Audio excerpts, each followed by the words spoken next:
The kinds of jobs and the kinds of industries that pay at the minimum wage aren't the kinds of jobs that people migrate to or away from in significant numbers. The other part about the minimum wage with regard to competitiveness within a region, I'll just give you a great example. Let's say Iowa City raises the minimum wage. Yes, it may force some people out of the labor force. It may make it harder for some people to work, but it also may create opportunities for employers to keep people on longer term because turnover and churn is also expensive. It depends on the industry that you're in, but if everybody in that community, if all of the restaurants, if all of the organizations or the industries that pay the minimum wage have to raise their base, they're still as competitive with one another as they were before that time. So it's not so much of a localized effect that people think is going to happen. But that brings up the grand experiment that we have going on in Council Bluffs,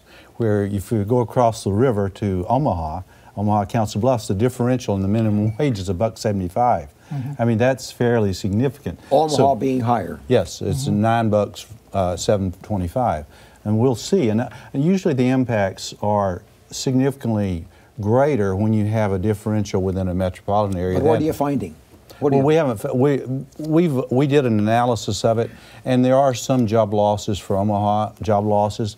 But another issue is when the minimum wage is set below the market rate. In other words, the rates we were already paying more than $7.20. We're already paying more than $7.25.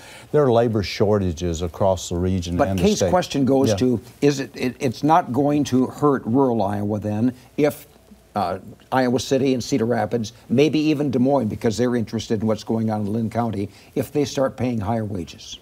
Right, and right now the actual hiring rate is the market rate, as we call it, is probably well above the minimum wage for most industries. It's only in, say, leisure and hospitality is one industry, and we find the job losses, even in leisure and hospitality, haven't been that great for Nebraska at this point in time.